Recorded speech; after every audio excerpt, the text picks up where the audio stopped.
Most people believe the Iraq War began on the 20th of March, 2003. They believe it began with an airstrike on the presidential palace in Baghdad, with cruise missiles launched from American warships in the Persian Gulf, with a thunderclap of a coalition that had been building in the desert for months, finally unleashing everything it had in one coordinated, simultaneous, internationally televised act of war. They believe the clock started with that strike. They believe that the soldiers who entered Iraq did so after the bombs fell, after the ultimatums expired, after every diplomatic option had been exhausted in the corridors of the United Nations and found wanting. That is the version of events that entered the history books and the congressional testimonies and the evening news broadcasts of every country that watched the war begin. It is not entirely accurate. 2 days before the first American cruise missile hit Baghdad, a group of Australian soldiers crossed the Jordanian border into Iraq. They crossed in darkness, in vehicles that were entirely Australian in their engineering and entirely invisible in the desert night. They crossed without their own government having issued a formal declaration of war. They crossed without a parliamentary vote, without a public announcement, without any of the political architecture that democracies are supposed to construct before sending their people into harm's way. And when they were inside Iraq, inside a sovereign country, in the dark, armed, operating under a mission classification that would remain sealed for years, they were, by any strict accounting, the first coalition soldiers of the Iraq War. How is it possible that Australia entered a war before the country that asked it to come? Why did the soldiers who crossed that border in March 2003 do so in a legal and political vacuum that their own government would spend years attempting to paper over? And what did they find in the western Iraqi desert that the most sophisticated air campaign in military history had entirely failed to locate?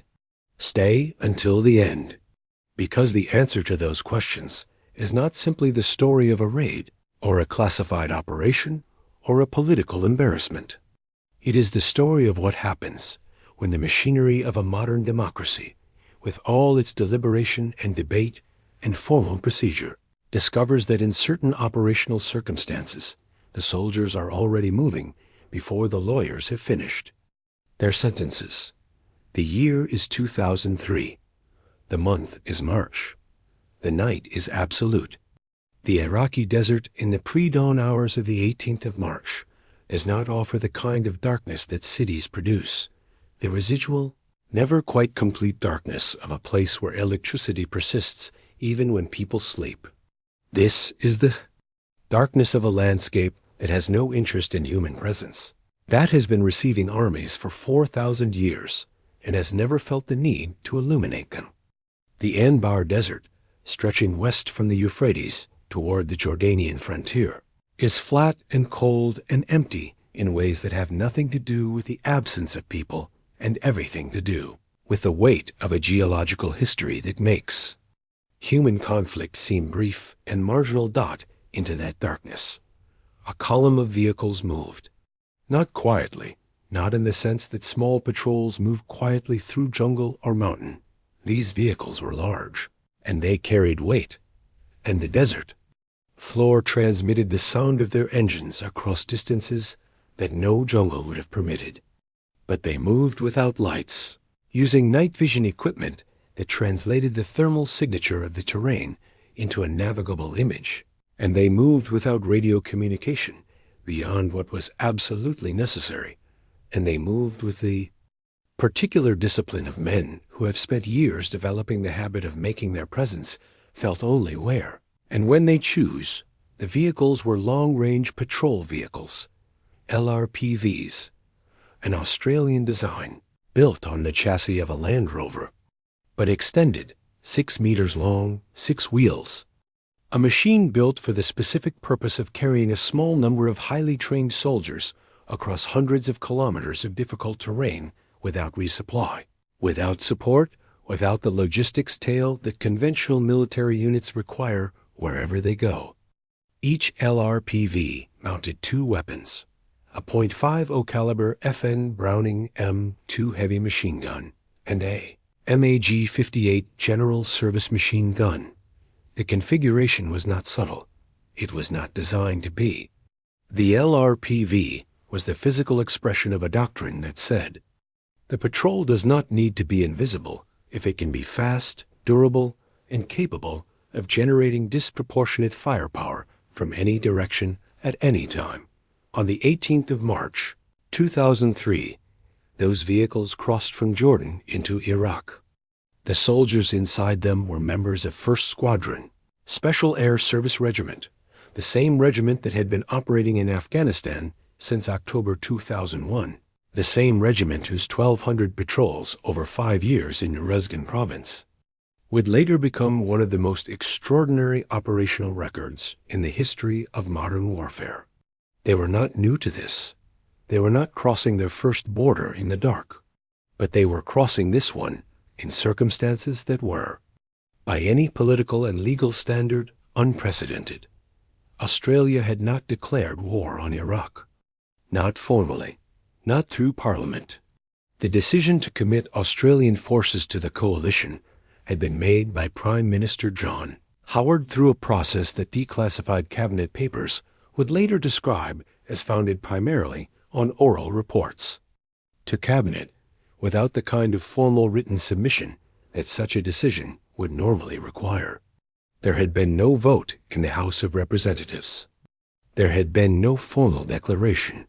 Howard had announced on the 18th of March that Australia was joining the coalition.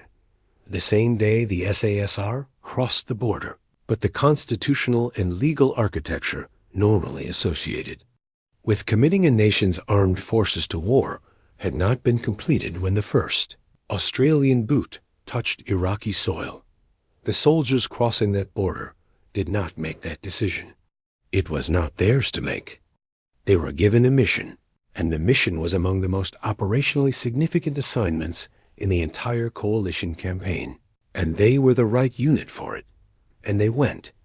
That is what soldiers do.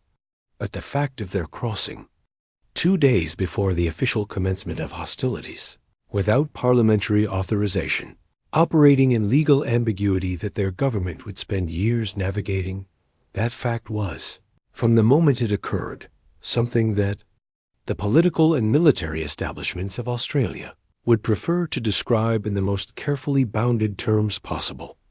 This never happened. Not in those words, but in the institutional response to questions about the timeline, in the classification of operational details that in other contexts would have been released as a matter of public record, in the particular care with which official accounts managed the sequence of events surrounding the 18th of March. There was a quality of managed reality that the soldiers who were there would recognize from a very different kind of operational context. The truth was present. It had simply been assigned a very tight security classification and told to wait in a room until further notice. To understand why the SASR was in the western Iraqi desert before the official start of the war, you have to understand what the western Iraqi desert represented in the strategic planning of the coalition and what Saddam Hussein was believed to have hidden there. The case for the Iraq War, as it was presented to the public and to the United Nations Security Council in the months and weeks preceding March 2003, rested substantially on the claim that Iraq possessed weapons of mass destruction, chemical weapons, biological agents, and most relevant to the SASR's mission, ballistic missiles. Specifically, the kind of ballistic missiles that could reach Israel. The strategic calculus around Israel was critical and delicate in equal measure. The coalition needed Israel to remain outside the conflict regardless of what Iraq did, because Israeli entry into a war against an Arab state would destabilize the coalition's Arab partners in ways that no political management could repair. In the Gulf War of 1991, Saddam Hussein had fired Scud missiles into Israel, not from military calculation, but from political calculation, attempting to draw Israel into the conflict and fracture the coalition. He had partially succeeded, even in failure. Israel had absorbed the strikes without retaliating, but the political pressure had been extreme, and the structural vulnerability it revealed had never been fully addressed. In 2003, with a new coalition assembling against him, the assumption in coalition planning was that Saddam would attempt the same gambit again.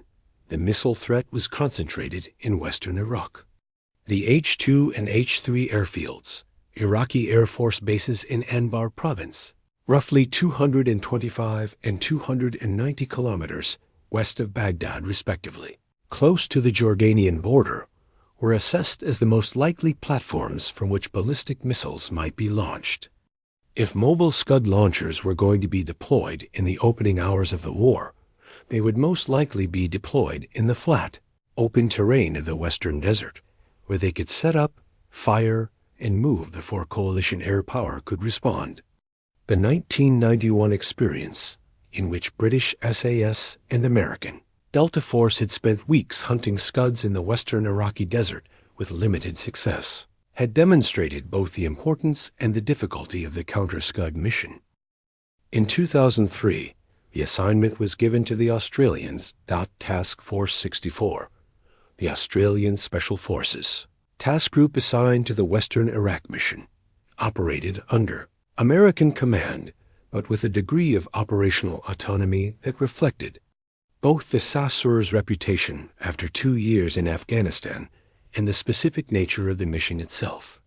Large conventional units could not do what needed to be done in the Western Desert. The terrain favored small, mobile, self-sufficient patrols that could cover vast distances rapidly, identify and assess potential launch sites without the logistical shadow that a conventional force would cast, and engage targets decisively before Iraqi forces could respond.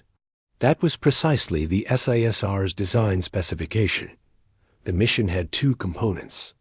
The first was the destruction of mobile Scud launch capability before it could be used. The second was the seizure and securing of the Western Desert's key military infrastructure, the airfields, the supply routes, the bases from which any Iraqi counteraction in the region would have to originate to prevent the kind of organized resistance that might complicate the main invasion's western flank. Both components required the SASR to be inside Iraq and operating before the main invasion commenced. There was no point in searching for Scud launchers after the first ballistic missile had already been fired into Tel Aviv. The work had to begin before the war officially began. On the 18th of March, the vehicles crossed the border. What the Iraqi military command in western Anbar province understood about the coalition's plans in the hours and days preceding the 20th of March is difficult to reconstruct with precision. What is clear from the operational record is that the Western Desert was not the priority focus of Iraqi defensive planning. The expected axis of the main coalition advance was from Kuwait in the south toward Basra and then north toward Baghdad. The Western Desert was assessed by Iraqi planners as secondary, important enough to garrison and patrol, but not the primary direction of the threat. The large coalition forces massing in Kuwait and the air campaign that everyone knew was coming pointed south to north with a clarity that strategic deception could not entirely obscure what no Iraqi commander was planning for, what no Iraqi soldier in the Western Desert had been briefed to expect, was a column of Australian-built long-range patrol vehicles moving through the pre-dawn darkness of Anbar province on the morning of the 18th of March, 48 hours before the official invasion began. The Iraqis in the Western Desert expected, when the invasion came, to see it coming from a direction and in a form that they understood. They expected the air campaign to be the warning. They expected the noise of incoming missiles to be the announcement that the war had started. They expected, in a particular way, that soldiers who have been briefed on an enemy's known capabilities tend to expect things, to have some notice, some interval between the political decision and the military reality, some period in which The approaching threat was identifiable as such and could be responded to with whatever response was available. They got none of it. What they got, instead, was contact. The sudden, disorienting, lethally immediate reality of a firefight that should not have been happening, against soldiers who should not have been there, in a province that no coalition planner had publicly described as an axis of advance.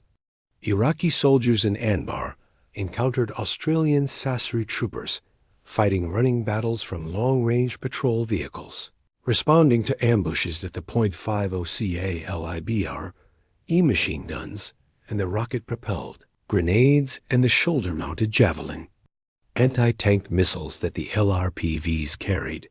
The character of these engagements was not the slow, grinding, positional warfare that characterizes most conventional desert combat.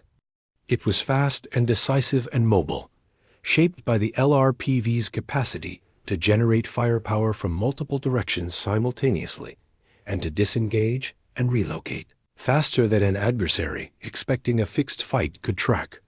The LRPV was not simply a weapon. It was the physical instantiation of a philosophy. The philosophy that a small, self-sufficient, mobile force operating with precision and surprise could project military power in ways that bore no relationship to the arithmetic of conventional force ratios. 6 meters of Australian engineering, carrying a handful of men, moving through darkness, eating sand, covering ground at speeds that no infantry unit could match and no static defensive position could adequately prepare for. The vehicle had been designed in Australia for Australian conditions, and the conditions of the western Iraqi desert, flat and vast, and traversable by a vehicle that could go where trucks could not, were not so different from the environments that Australian military planners had been thinking about when they specified what the LRPV should be. Inside the LRPV, in the days that followed the border crossing, the soldiers carried everything they needed: food, water, ammunition, communications equipment, medical supplies, navigation tools, enough fuel to keep moving across a desert that had no service stations and no mercy. The vehicle was their home, their platform, their weapon, and their means of escape, all simultaneously. It was also, in a deeper sense, the symbol of what the SASR's approach to war required: the capacity to be completely self-sufficient in an environment that provided nothing, to carry the entirety of the mission support within the patrol itself, and to operate for extended periods without the infrastructure that most military units consider the prerequisite for sustained operations. In the first days of the Western Iraq campaign, while American and British forces in the south were fighting their way through Basra and up the Euphrates Valley toward Baghdad, the SASR was conducting the most strategically significant mission of the Western Front in a kind of silence that its operational record from Afghanistan would have recognized. Not silence in the sense of no contact.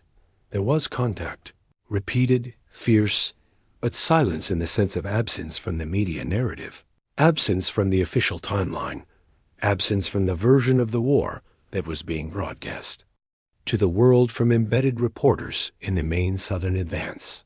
The first target was the network of Scud launch sites that coalition intelligence had assessed as the primary source of the ballistic missile threat. The SASR located and systematically destroyed those sites. The destruction was thorough. The time it took was short. And the result, that no Scud missile was fired from western Iraq into Israel during the 2003 war, that Israel remained outside.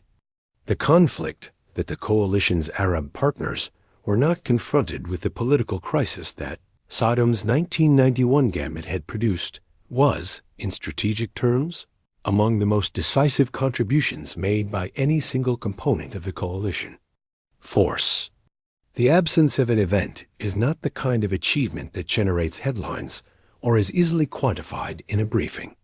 But the absence of a ballistic missile strike on Tel Aviv in March 2003 was not an accident of luck or a miscalculation by The Iraqi Command. It was the direct operational consequence of Australian soldiers crossing a border in the dark, 2 days early, and doing the work that needed to be done before the war was allowed to officially begin. The airfields followed. H3, 45 miles inside the Jordanian border, was among the first objectives. H2, deeper into the desert, came next. The SASR worked alongside British SAS elements in clearing and securing the western airfields, driving the Iraqi military presence out of the infrastructure. It needed to generate any organized response in the region and establishing the conditions for coalition forces to use those facilities as their own. The western desert, which Iraqi planners had assessed as a secondary front, became in the space of days a secured rear area for coalition operations, not because a division had swept through it, but because a squadron of Australian Special Forces had moved through it first, and faster than any conventional force could have. Managed Dot, and then there was Al Asad. The Al Asad Air Base sits 200 kilometers northwest of Baghdad, near the Euphrates River, in a stretch of western Iraq. That had been an Iraqi Air Force installation since the 1980s. It was not a small base. It was not the kind of facility that coalition air planning had assessed as a secondary target. It was, in fact, one of the largest military air bases in the entire country, a sprawling complex of runways, hangars, maintenance facilities, and supporting infrastructure that had been built to house and operate a significant component of the Iraqi Air Force, and it had been specifically, deliberately, expertly hidden. The aircraft were not on the flight line. They were not in conventional hangars. The 50-plus jets, MiG fighters, many of them still airworthy, aircraft that would have represented a significant threat to coalition air operations, if they had been used, were hidden and camouflaged. Shelters scattered across the base, covered with materials that had, successfully and completely, defeated the coalition's air targeting system. The strikes that had been conducted against Iraqi Air Force assets across the opening days of the campaign had not found them. Satellite imagery had not found them. Drone surveillance had not found them. The most sophisticated intelligence gathering apparatus in the history of warfare had flown over al-Assad and looked at al-Assad and processed the imagery of al-Assad and produced assessments of al-Assad, and missed 50 combat aircraft sitting in camouflage shelters a few hundred meters from the runways. The base was almost undefended, not because the aircraft had been moved out, but because the Iraqi personnel responsible for the base had concluded, approach, that remaining to defend was not a viable option. When the Australians entered the base and began to assess what they had taken, the scale of the intelligence failure became apparent in a way that no briefing had prepared them for. Hangar after hangar, shelter after shelter, camouflage netting. Since the opening hours of the war, there were MiG-25 Foxbats, MiG-21 fishbeds. For all its institutional dysfunction, had understood something about the value of concealment that the coalition's air planning had not fully accounted for. Many were, in the assessment of the SASR soldiers who walked through them, entirely. They repaired the runways. And without functional runways, the captured airbase was a curiosity rather than an asset. The SASR troopers, soldiers whose formal specialization, repair work to make the runways serviceable for coalition Hercules transport aircraft. Within days of the capture, the base that had hidden 50 aircraft from every intelligence asset the coalition possessed was operating as a functioning coalition logistics hub. The official record of the al-Assad capture states that Australian cannot capture, in the language of operational reporting, is the quality of what that achievement represented in the context of the wider campaign. The Western Desert Front, from the border crossing on the 18th of March to the fall of al-Assad on the 16th of April, destroyed the ballistic missile threat to Israel and captured a military installation containing aircraft at the entire coalition's air intelligence apparatus had failed to locate. This never happened. Memorial's account of the SASR in Iraq is publicly available and does not obscure the regiment's achievements. But in the sense of the political and institutional discomfort that surrounded the full truth of the 18th of March, authority in a country whose government was simultaneously telling its parliament and its public that the decision to go to war had been made through the released in January 2024 under Australia's 30-year rule, confirmed what observers had long suspected, that the decision to commit Australia to the Iraq War had been made without. There was no written submission. There was no formal paper trail of the kind that the Australian government's own procedures required for decisions of that magnitude. There was a Prime Minister who had made up his mind and a cabinet that had been informed, orally, of a decision that was already effectively made, in a legal and political space that their government had not yet formally defined. Those soldiers did not know, and did not. They knew their terrain. Military vehicle that attempted to block a desert track at 4 in the morning. They knew, from 2 years in Afghanistan and 4 decades of institutional history before that, how to move in the dark, how to find what needed finding, how to destroy what needed destroying, and how to take what needed taking without generating more noise than the mission required. The long-range patrol vehicle sits at Al-Asad in the photographs that official war artists and photographers took in April 2003. It sits there in the dust. Would assume it must have been the vanguard of a larger operation that simply hadn't arrived yet. The troopers who lean against it are not posing. They are resting, the way soldiers rest when they have been operating continuously for weeks and have not yet been told that they are finished. In the background, the MiGs silent under their camouflage, the runways already being assessed for repair. It is the photograph of a country that entered a war before its own government had formally decided to, and who did it with such operational competence that the most visible fact of their achievement, that they destroyed the Scud threat before it could be used, was, for years, the kind of fact that official accounts found various careful ways to mention without fully stating. There is a truth at the center of this story that goes beyond the operational record. It is the truth about what democracies require from their soldiers and what they are sometimes unable to provide in time. Democracies are deliberate.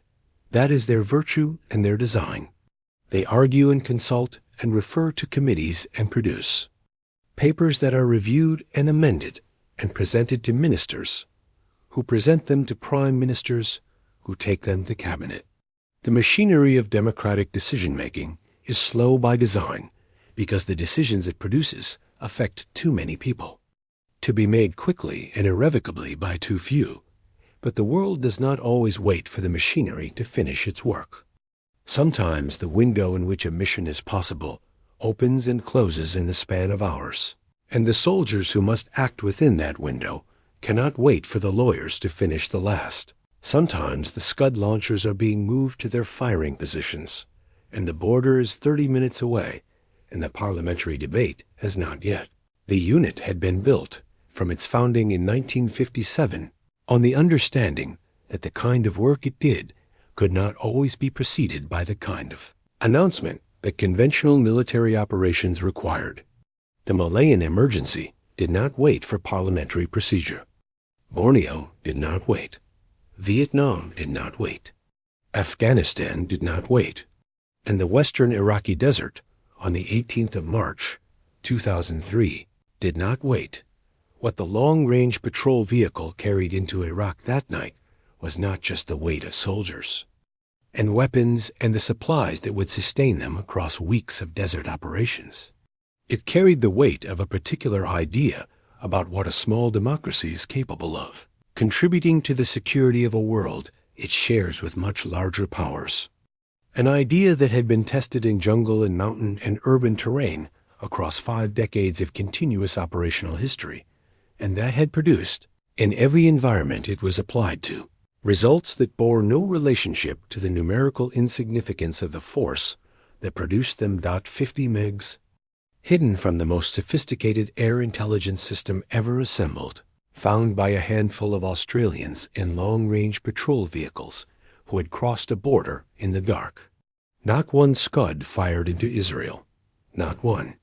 An airbase 200 kilometers northwest of Baghdad, captured, assessed, repaired, and made available to coalition logistics within days of the official end of major combat operations. A campaign conducted across an area the size of a European country by a force that never appeared in the main narrative of the war, that operated in the margins of the official record, fired what may well have been the first shots of the conflict. Before the conflict had officially begun, this never happened. And the patrol vehicles are still in the photograph. And the men who drove them across the border in the dark of the 18th of March are recorded in the archives of the Australian War Memorial as having entered Iraq on that date, too, days before the war officially started. And the Scuds did not fly, and the aircraft were found, and the base was taken.